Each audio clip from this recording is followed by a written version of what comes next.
Hello, welcome to the Mark Janard Show, the cybersecurity show. In this video, we're going to think like hackers or advanced IT people. If you don't like the word hackers, right? As far as how to remove any virus from our computers, right? I'm going to go into some code that hackers would use, advanced IT people can use, and some non-technical kind of things, less technical things. So whatever floats your boat. If you're advanced or you're kind of like just trying to, I got you. All right. So let's get into it. You know, one of the things that you can do is the command prompt. This is for more technical, right? The CMD methods, right? The attrib command, which reveals and removes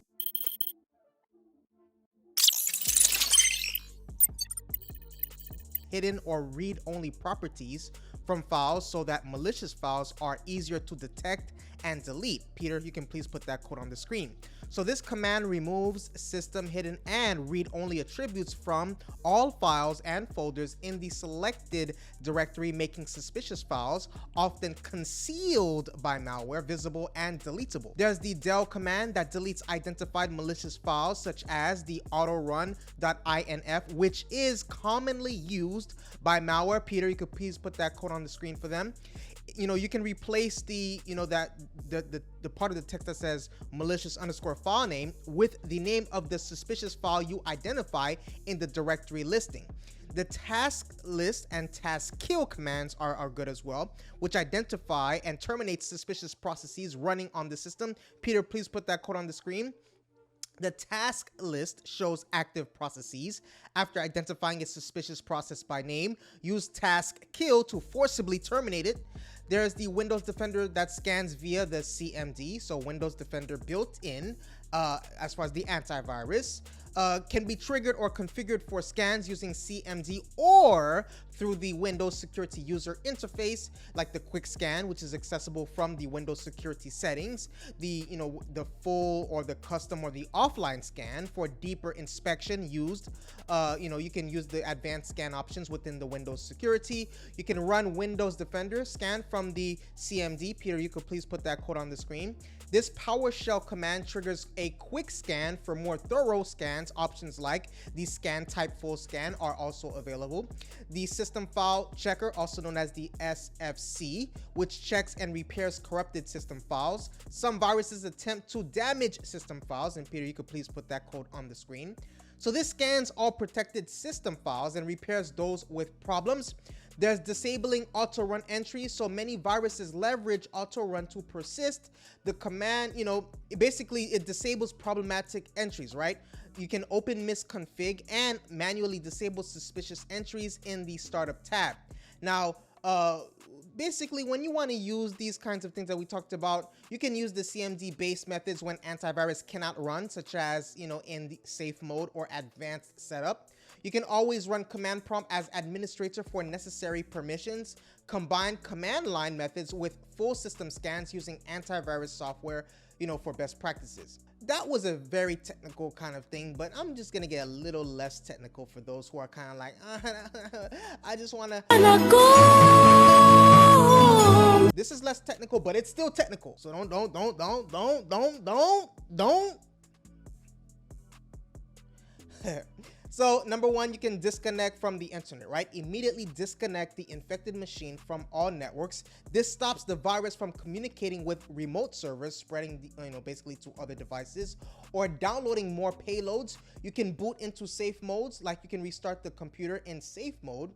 This loads only essential processes, preventing most viruses from launching and making them easier to isolate and remove.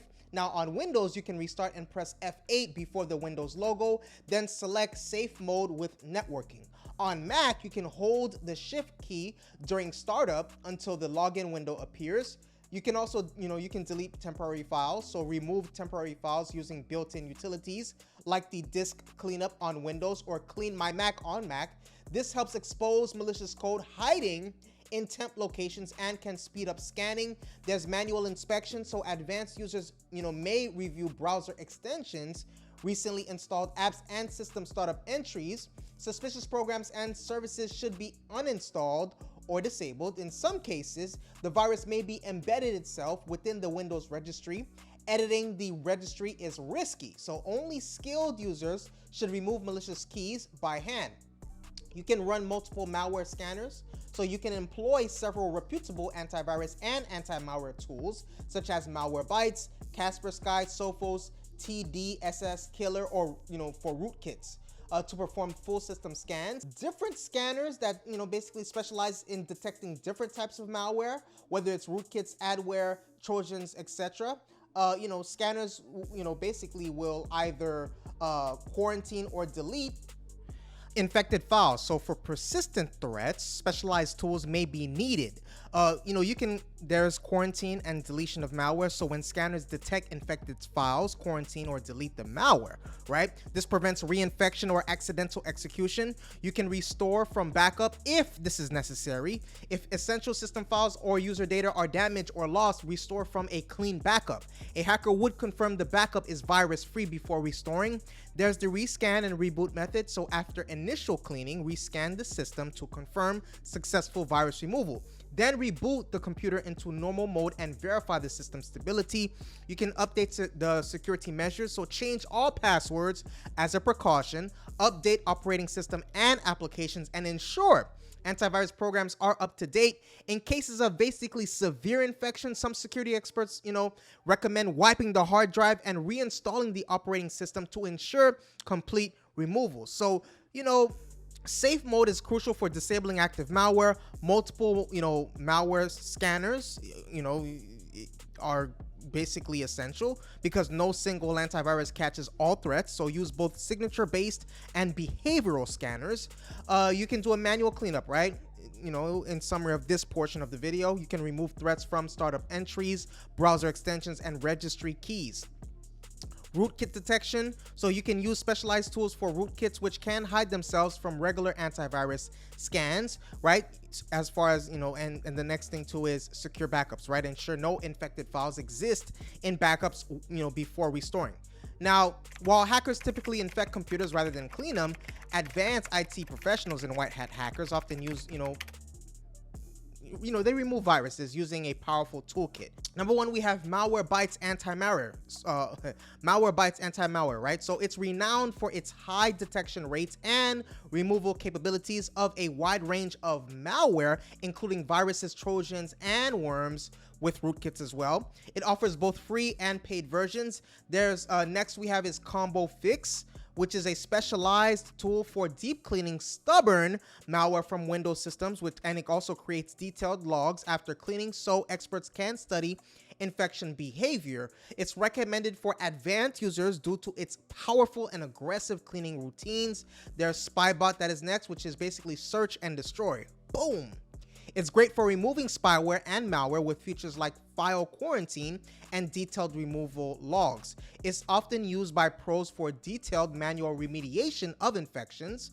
Next we have is Tron Script, which is a highly popular open source batch script for automated malware removal, repair, and PC optimization. It's used widely by IT pros for one-click deep cleaning. There is auto runs and process explorer, sysinternals, which is basically auto runs displays everything that loads at startup and helps uncover stealthy malware, persistent mechanisms. It processes explore, basically it's assisted by VirusTotal integration that allows deep investigation of running processes and instant malicious file identification. Next we have is Rogue Killer, which targets advanced threats such as rootkits and persistent malware not removed by traditional antivirus tools. We have Hitman Pro that is next, which is a lightweight scanner leveraging multiple antivirus engines, excellent for detecting visually undetectable zero-day threats. We have Esset Online Scanner that comes after that, which is a comprehensive online scanner that doesn't require full program installation, which is ideal for emergency remediation. Again, we have the Windows Defender, right? It's built in, but hey, something is better than nothing, right? It's legitimate and robust as an option for Windows PCs, right, and the users, with scanning modes for quick, or full scan and offline remediation.